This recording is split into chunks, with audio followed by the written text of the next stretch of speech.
Hello friends and welcome back to the daily answer writing challenge. Normally हमारी Sunday को classes off रहती है, but because इस बार Friday को स्वास्थ्य मेरा ठीक ना होने के कारण क्लास ऑफ थी। उसी की कंपनसेटरी क्लास संडे को हमने रखी थी और आज उसी का डेली आंसर राइटिंग का हम कंटिन्यू करेंगे।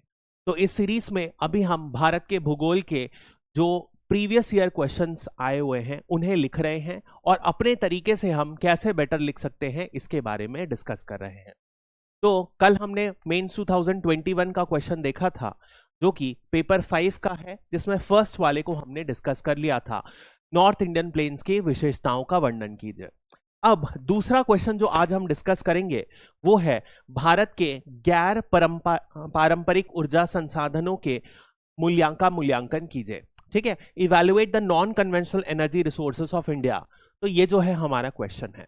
तो बिना टाइम वेस्ट करते हुए हम स्ट्रेट फॉरवर्ड आंसर राइटिंग में चलते हैं। और सबसे पहले एक चीज मैं आपको क्लैरिफाई करना चाह रहा हूं कि गैर पारंपरिक ऊर्जा साधन ये जो है और नॉन कन्वेंशनल और दूसरा जो है रीन्यूएबल एनर्जी, ये दोनों मोटा मोटा एक ही चीज होता है, बट दोनों का डिफाइन करने में जो तरीका होता है वो अलग होता है। कैसे अलग होता है? नॉन कन्वेंशनल एनर्जी मतलब वो एनर्जी होती है जिसे अभी तक, यानी कि यदि हम पारंपरिक तरीके से जाएं, अभी तक इन स्रोतों को यूज नहीं किया गया है ऊर्जा का प्रोडक्शन करने के लिए, उसे कहा जाता है नॉन कन्वेंशनल। उदाहरण के तौर पर यदि हम देखें तो बहुत सारी, जैसे हम कन्वेंशनल सोर्सेस की बात करें तो कन्वेंशनल में सबसे ज्यादा जो है हमारा कोयला यूज किया जाता है। इसके बाद हम यदि देखेंगे तो हाइड्रोजन, ये हाइड्रो इलेक्ट्रिसिटी यहीं पर आ जाता है। ये जो है नॉर्मली सबसे बेसिक कन्वेंशनल माने जाते हैं। बट बहुत सारे यदि आप देखोगे गैर परंपरागत में भी आप देखोगे तो यहां पर भी आपको क्या मिलेगा, जो जरूरी नहीं है रिन्यूएबल ही हो। बात समझ में आई? तो ये अंतर हमको समझना पड़ता है। अब इसके बाद जैसे ही हम इंट्रोडक्शन लिखेंगे तो इसका सिंपल इंट्रोडक्शन क्या हो सकता है कि हम गैर पारंपरिक ऊर्जा संसाधनों को डिफाइन कर दें। बहुत ही सिंपल इंट्रोडक्शन हो सकता है। तो सिंपल शब्दों में यदि हम डिफाइन करें तो in comparison to conventional energy resources, the non-conventional energy resources, ये आप पूरा लिखिएगा, have been not adequately deployed for energy production but have the potential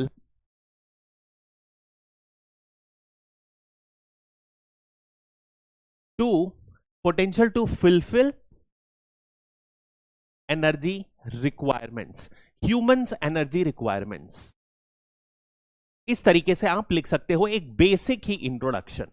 यानी कि हमने क्या डिफाइन कर दिया, हमने इसको सबसे पहले डिफाइन कर दिया पारंपरिक ऊर्जा संसाधनों के कंपैरिजन में क्या होगा, गैर पारंपरिक ऊर्जा संसाधन उसे कहते हैं जो अभी तक क्या हुआ, अभी तक जिन्हें डिप्लॉय नहीं किया गया है, अभी तक जिन्हें ऊर्जा के प्रोडक्शन के लिए सही तरीके से उपयोग में नहीं लाया गया है, परंतु इनके पास बहुत ही ज्यादा क्षमता है कि ये मानव की जो एनर्जी नीड्स है, ऊर्जा की रिक्वायरमेंट्स को पूरा कर सके। इस प्रकार आप कुछ लिख सकते हो। बात समझ में आई? बहुत ही सिंपल है। अब देखो यहां पर बोल रहा है इवैल्यूएट, यानी कि कोई भी एनर्जी जो रिक्वायरमेंट है हमें देखना होगा कि क्या इसमें पॉजिटिव एस्पेक्ट्स हैं, क्या नेगेटिव एस्पेक्ट्स हैं। यानी कि जितने भी हमारे पास मीडियम होंगे, जैसे कि मान लीजिए सबसे पहले हम बात करते हैं सोलार एनर्जी की, तो सोलार एनर्जी में क्या होगा, इसके हमें पॉजिटिव एस्पेक्ट्स यानी कि सकारात्मक पहलू देखना पड़ेगा और उसी के नकारात्मक पहलू भी डिस्कस करना पड़ेगा। इन्हीं दोनों के आधार पर हम क्या बताएंगे कि आज की डेट में क्या क्या प्रॉब्लम है और कितना ज्यादा non conventional energy resource Bharat में यूटिलाइज किया जा सकता है। ऐसा करके कुछ आपको लिखना होगा। तो सबसे बेसिक तरीका जो है, एक एक जो भी आप एनर्जी रिसोर्स जानते हो गैर पारंपरिक, उस संसाधन को लो, उसके पॉजिटिव छोटा सा चार्ट में बनाओ। एक चार्ट ऐसे बना दो। दूसरा जो है, इसमें पहले पॉजिटिव लिखो, दूसरे नंबर पे आप नेगेटिव लिखो, और ऐसे ही 4 या 5 संसाधन जो हैं उनके बारे में हमको पॉजिटिव एंड नेगेटिव लिख के हम कंक्लूड कर देंगे। उदाहरण के तौर पर जैसे मैं सोलार एनर्जी की बात करता हूं, तो सोलार एनर्जी में आप पॉजिटिव पहलू क्या क्या लिख सकते हो, पॉइंट वाइज लिखिए, ताकि बहुत ही क्लैरिटी रहे कि भारत क्या है। भारत एक ट्रॉपिकल नेशन है जहां पर 300 दिन ऑफ 300 डेज ऑफ सनलाइट, ठीक है, 300 दिन तक सनलाइट रिसीव होती है। ये एक एडवांटेज है। इसी वजह बस इतना सा ही लिखना है, आपको बहुत ज्यादा एक्सप्लेन नहीं करना है, इतना सेल्फ एक्सप्लेनेटरी रहता है। इसके बाद यदि हम देखें और क्या एडवांटेज है कि जो नीतियां हैं, policy support of government of India, ठीक है, यानी कि नीतिगत सपोर्ट जो भारत सरकार दे रही है। इसमें एक उदाहरण लिख लो, जो अभी 1 करोड़ घर में सोलार पैनल लगाने की बात की गई है, उसका एग्जाम्पल दे दो, या तो सिंपल नेशनल सोलार मिशन का उदाहरण दे दो। सिंपल सी बात है, बस इतना ही 2-2 पॉइंट आपको लिखना है। लेकिन यदि अभी हम बात करें तो इसमें बहुत सारे नकारात्मक पहलू भी हैं। तो नकारात्मक पहलू क्या है? Intermittent in nature. इंटरमिटेंट क्या होता है? सोलार दिन भर नहीं रहता है, बीच बीच में जब धूप नहीं रहती है, सोलार नहीं रहती है रेस, तो एक वो इशू है। दूसरी चीज आप क्या लिख सकते हो, जो इनिशियल इसे बिल्डअप करने के लिए बहुत ज्यादा कैपिटल चाहिए रहता है, तो कैपिटल इंटेंसिव, इसे लगाने के लिए बहुत ज्यादा जमीन की रिक्वायरमेंट होती है, तो ह्यूज लैंड रिक्वायरमेंट। बस इतना लिख दो, काफी है।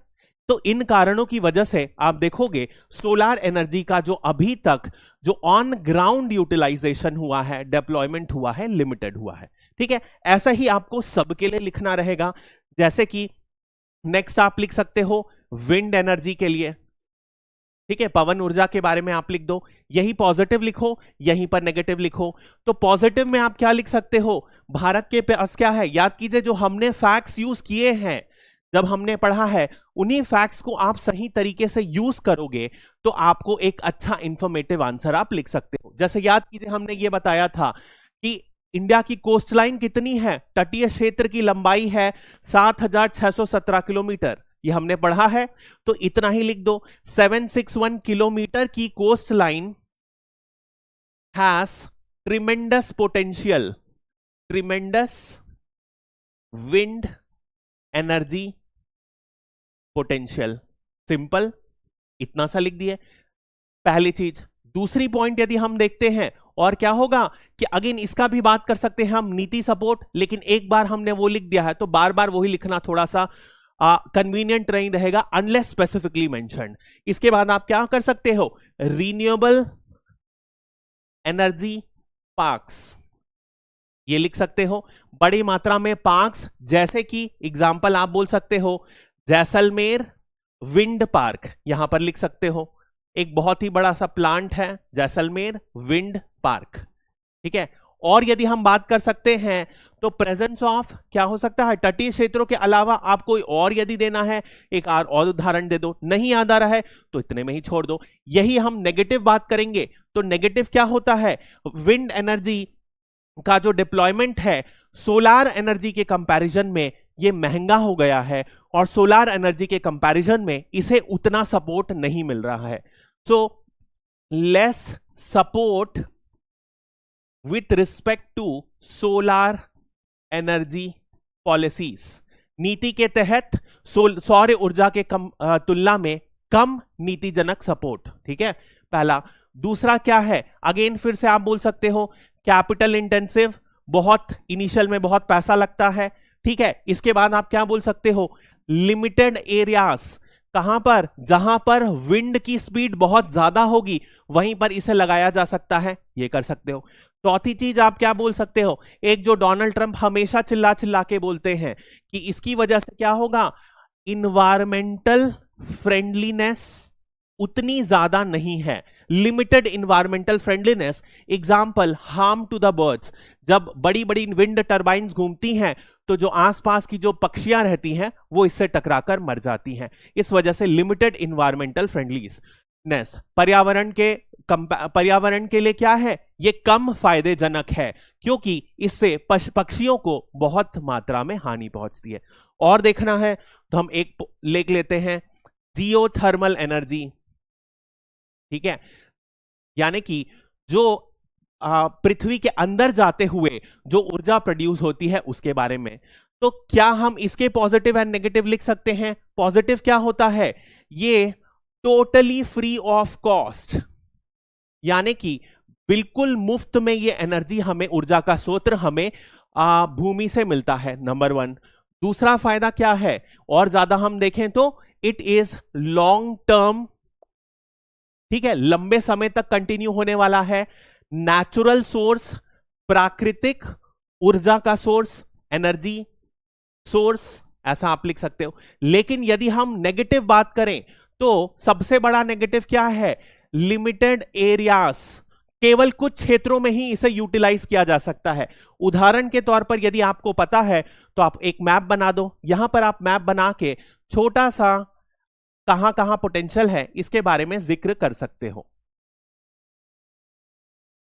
इस तरीके से कुछ मैप बना दो तो यहां पर आप क्या कर सकते हो, जो जो जगह आपको यदि पता है, एक तो पता ही होगा वो अपने क्षेत्र का ही है, ताता पानी, ठीक है, यहां पर पोटेंशियल है।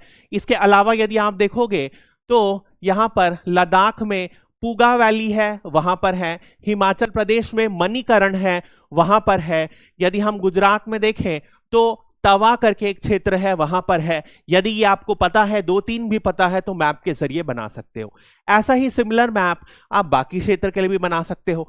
जैसे उदाहरण के लिए सौर ऊर्जा में आप फिर से ये मैप बना सकते हो और यहां पर आप दिखा सकते हो कि कौन से क्षेत्र में अच्छी खासी धूप मिलती है। तो क्या हम जब क्लासिफिकेशन पढ़े थे, जितने भी भारत को हम अलग अलग विभाजन किए थे, तो क्या याद कीजिए ये एरिड क्षेत्र था, ठीक है, एरिड क्षेत्र मतलब कि शुष्क क्षेत्र। इस शुष्क क्षेत्र में सबसे ज्यादा धूप मिलती है, इसको कर सकते हैं वेरी हाई पोटेंशियल।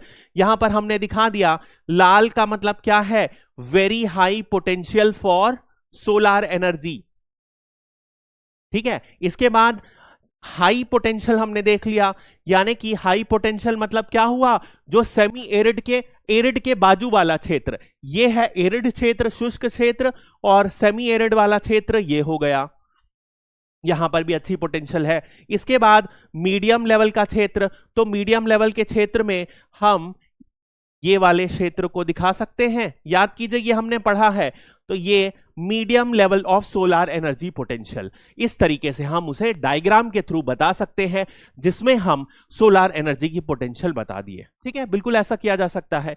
अब यदि हम बात करते हैं ऐसे जियोथर्मल एनर्जी की हो गई, तो सबसे बड़ा कि कुछ क्षेत्रों में ही इनका जो है स्टैब्लिशमेंट किया जा सकता है प्लांट का। इसके अलावा आप सोचो कि ये जो प्लांट है ये क्या होता है, इसमें बहुत मात्रा में, जैसे आप नीचे जाते हो पानी के तो उसमें सल्फर कंटेंट होता है, नमक का कंटेंट बढ़ते जाता है। इसी वजह से क्या होता है, ये जो मशीनरी सेटअप की जाती है उसे बहुत तेजी से उसका कोरोजन हो जाता है। सो कोरोजन ऑफ सेटअप, ठीक है, ये आप लिख दो। इसके बाद और यदि हम बात करें तो लिमिटेड इंफ्रास्ट्रक्चर एंड R&D, ठीक है, दुनिया भर में अभी तक इसका जो डेवलपमेंट हुआ है बहुत ही कम क्षेत्रों में हुआ है और बड़े लेवल पर इसका अभी तक कहीं पर भी डिप्लॉयमेंट नहीं हुआ। ऐसा ही एक और देख लो, एक और देखना होगा तो हम लिख सकते हैं बायोमास एनर्जी, ठीक है, बायोमास ऊर्जा का क्षेत्र कर रहे हैं। तो सबसे बड़ा इसमें पॉजिटिव क्या है कि भारत एक बहुत ही बड़ा कचरा प्रोड्यूस करता है, डेली बेसिस में हजारों टन का प्रोड्यूस होता है बायोमास, ठीक है। तो आप लिख सकते हो huge biomass waste produced daily ठीक है, ये हो गया।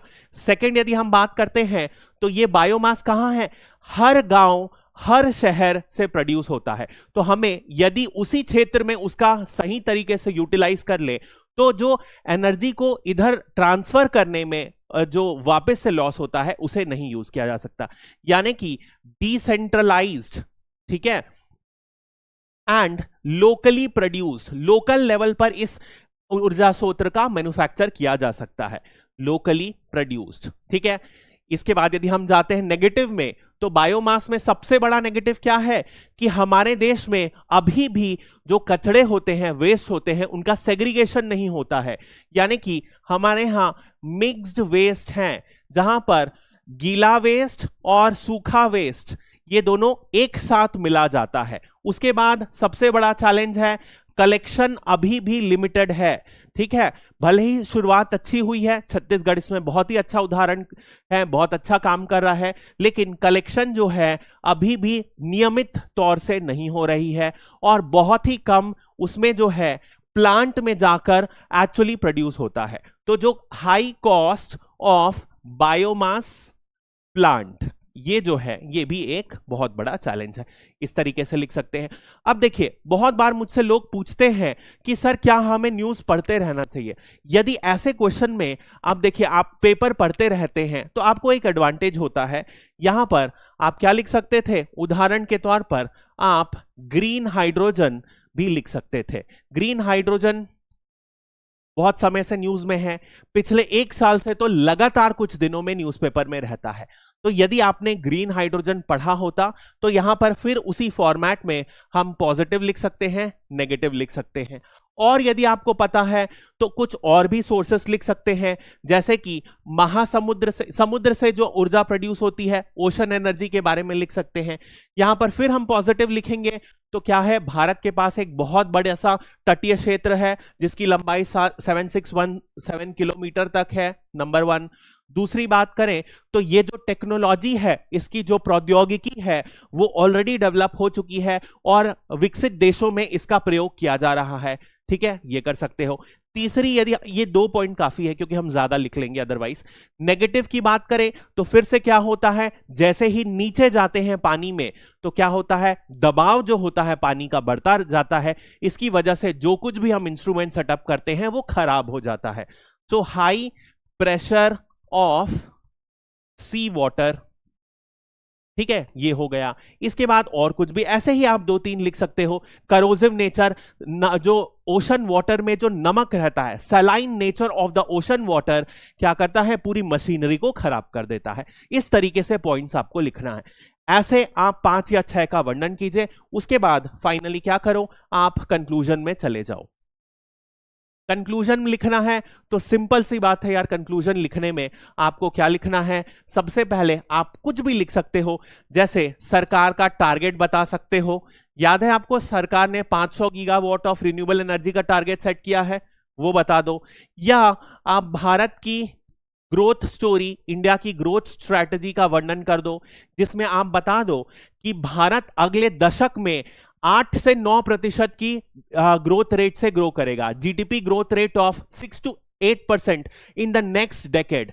इस ग्रोथ रेट को अकोमोडेट करने के लिए हमें ऊर्जा की बहुत ज्यादा आवश्यकता होगी और इस ऊर्जा को पूर्ण करने के लिए गैर पारंपरिक जो संसाधन है एक महत्वपूर्ण भूमिका निभाएंगे, ये कर सकते हो। और ज्यादा लिखना है तो सिंपल एक फॉरवर्ड लुकिंग पॉलिसी बता दो कि अभी जो है नॉन कन्वेंशनल सोर्सेस में कुछ कुछ इश्यूज है, तो हमें इश्यूज को करेक्ट करने के लिए सही नीतियां, पॉलिसीज। इसके बाद यदि हम बात करें और क्या देना पड़ेगा, इकोनॉमीज ऑफ स्केल, यानी कि बड़ी मात्रा में हमें प्रोड्यूस करना पड़ेगा। हमें इंटरनेशनल लेवल के कोलैबोरेशन, जैसे कि इंटरनेशनल सोलर अलायंसेस के रूप में बना के हमें नॉन कन्वेंशनल एनर्जी सोर्सेस, गैर पारंपरिक संसाधनों को बहुत तेजी से आगे बढ़ाना पड़ेगा, जिससे भारत और विश्व की जो ऊर्जा की आवश्यकता है वो पूरी हो सके। इस प्रकार अलग तरीके से आप कोई भी कंक्लूजन उठा सकते हो, जो भी आपको अंडरस्टैंडिंग है। यदि आप हर में 1-1, 2-2 फैक्ट्स दे दोगे तो ध्यान रखना, ये आपके कॉन्सेप्ट को, आपके जो बोल रहे हो उसको और ज्यादा टू द पॉइंट बता देता है और एग्जामिनर सोचता है कि एक्चुअली आपको बहुत ज्यादा नॉलेज है। ऐसे 6 ही सोर्स नहीं है, आप कुछ और सोर्सेज भी यूज कर सकते हो। लेकिन ध्यान रखिएगा, कभी भी जब हम लिखते हैं तो एक बात आप ध्यान रखिएगा, सबसे पहले मैंने सोलार एनर्जी को लिखा। क्यों लिखा सोलार एनर्जी को? इसका सिंपल साधा रीजन क्या है, क्योंकि सरकार ने जो 500 गीगावाट ऑफ रिन्यूएबल एनर्जी का टारगेट सेट किया है 2030 तक, उसमें सबसे ज्यादा किसका है? सोलार एनर्जी का। यानी कि नॉन कन्वेंशनल एनर्जी सोर्सेस में यदि सरकार की जो प्राथमिकता है, सरकार जिसे सबसे ज्यादा प्राथमिकता दे रहा है, वो कौन सा है? Solar energy. इसीलिए सोलार एनर्जी का जिक्र नंबर 1 पे होना चाहिए। इसके बाद आप कोई भी कर दो, बायोमास कर दो, या तो आप ग्रीन हाइड्रोजन की बहुत बात हो रही है, ग्रीन हाइड्रोजन कर दो। यदि आप इस तरीके से स्ट्रैटेजाइज करके लिखते हो तो क्या होता है, सरकार की जो पॉलिसी है और आपका जो आंसर लिखने का तरीका है सिमिलर दिखता है, और कहीं ना कहीं ये बहुत ही सही एक इंप्रेशन देता है कि आप सरकार की नीतियों के हिसाब से अपने आंसर लिख रहे हो। और एक ब्यूरोक्रेट का यही काम होता है कि वो सरकार की नीतियों का सही तरीके से इंप्लीमेंट करे ग्राउंड में। तो इसी के साथ ये क्वेश्चन का आंसर खत्म होता है। कल होली के कारण हम वीडियो पोस्ट नहीं करेंगे, तो आप सभी से मैं कहना चाहूंगा कि वेरी वेरी हैप्पी होली। अच्छे से होली खेलिए। एक आध दिन का यदि रिफ्रेशमेंट लेने के लिए आपको ब्रेक भी लेना पड़े तो याद रखिए, इसमें कोई बुराई नहीं है। अगली बार जब आप वापस एक दिन बाद पढ़ना स्टार्ट करेंगे तो फ्रेश मूड से स्टार्ट करिए और ज्यादा एंथुसियास्टिक होकर पढ़िए, जिससे क्या होगा कि आप एक दिन के बदले उतना ही जो एक दिन में पढ़ते, उतना अगली बार आप कम समय में पढ़ के और ज्यादा कवर कर सकते हैं। तो ब्रेक लीजिए, अच्छे से इंजॉय करिए और फिर एक दिन बाद पढ़ाई शुरुआत कीजिए। Thank you and have a great day.